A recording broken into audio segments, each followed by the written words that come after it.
Bonjour à tous, allez on y va pour les énergies de cette semaine. Alors, on tire la 10 de coupe dans ce qui nous représente cette semaine. La 10 de coupe, c'est l'heure qui est un petit peu à l'harmonie. C'est une carte qui incarne un accomplissement émotionnel, un bonheur. J'ai l'impression que là, ce qu'on nous demande, c'est ce côté où on a besoin quelque part de réfléchir à l'image qu'on a de nous-mêmes et à notre implication dans le rapport qu'on peut avoir avec les autres. Moi, c'est ça qui me vient quand je regarde cette carte, c'est comment je peux me reconstruire. Je suis en quête d'un bonheur, je suis en quête d'un bonheur parfait, quelque chose qui me donne de la complétude, dans laquelle je me sens bien. Mais pour ça, il y a une reconstruction qui est nécessaire. On va voir dans quelle mesure. Là où on va, c'est cette carte qui représente la 9 de Pentacle. La 9 de Pentacle, pour moi, c'est la carte où, comment je peux dire ça, comme si un rayon perce les nuages. Vous voyez ce moment-là où paf, il y a comme ça une espèce d'illumination, une espèce de déclic, tout est clair. Parce que d'un coup, quelque chose vient vous éclairer. J'ai l'impression que les guides veulent que vous sachiez que vous avancez vers la manifestation de vos espoirs. Moi, je ressens ça, mais il faut pour ça quand même chercher cette énergie d'abondance pour qu'elle vous suive et qu'elle vous permette de déplacer les montagnes. C'est vraiment ça qui ressort, c'est aller chercher cette énergie d'abondance, de cœur, d'abondance, de générosité, de joie, ce qui vous anime profondément pour justement être capable de créer la vie que vous avez envie d'avoir, être capable de, là où pour vous il y a des difficultés, de justement les soulever et de se dire je peux le faire. Je suis en capacité, je suis en pleine possession de mon pouvoir personnel, de mes moyens, je peux le faire. C'est vraiment ça, là où on se dirige en tout cas. Ce qui va nous aider, c'est la reine de Pentacle. On a beaucoup de pentacles, hein, donc on est un peu dans la matière, dans l'ancrage, etc. La reine de Pentacle va nous aider parce qu'elle va nous aider à créer un sentiment d'harmonie en nous. Je m'explique. L'idée, c'est de trouver une méthode de paix quand vous êtes stressé, quand vous êtes angoissé.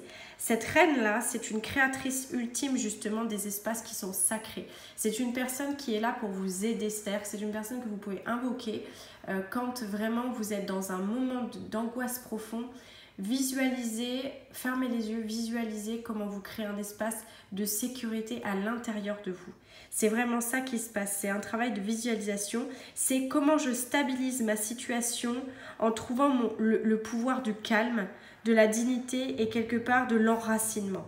Cette reine-là vous permet ça, elle permet un alignement entre prospérité et sécurité. Et c'est ça qui va vous aider justement à déplacer vos montagnes, à faire en sorte que vous puissiez dépasser justement ce genre d'obstacles, etc. qui vous est personnel et à retrouver le bonheur dans lequel vous voulez vraiment vous ancrer.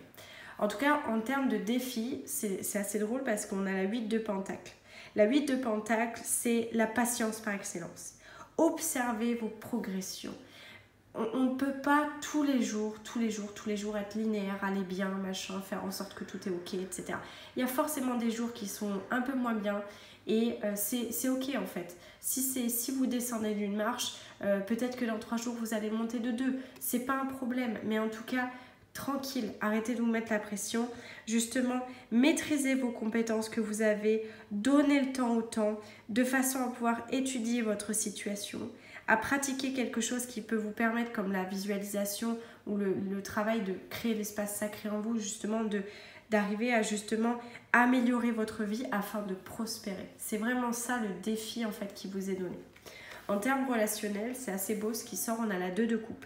La 2 de coupe nous parle d'une fusion, nous parle d'instaurer des liens forts et de les partager avec quelqu'un. Cette carte, elle est clairement dans l'annonce d'un début d'une nouvelle relation.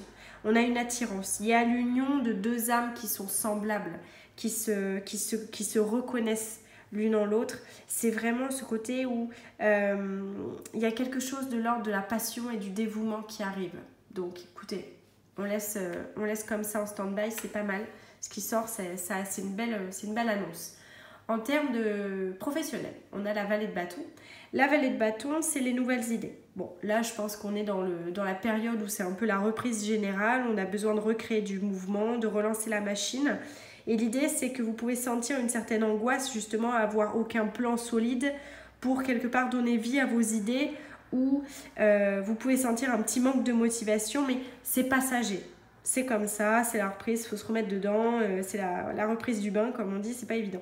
Donc, ce qu'on vous demande là, c'est de reprendre contact avec vos désirs et vos ambitions professionnelles de façon justement à passer cette transition et à vous remettre dedans, à savoir tout simplement ce que vous voulez, comment vous le voulez et comment vous dirigez.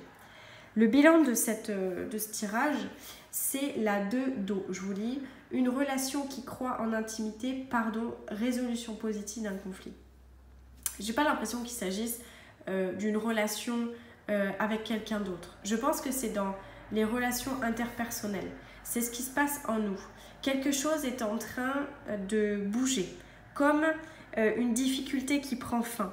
Les choses qui vous stressaient, qui pouvaient être comme je sais pas, quelque chose d'énorme pour vous, quelque chose qui est insurmontable, qui est invivable, c'est en train de lâcher tout doucement. C'est en train de passer. On est en train, en plus avec de l'eau, c'est les émotions, on est en train d'accepter ces émotions.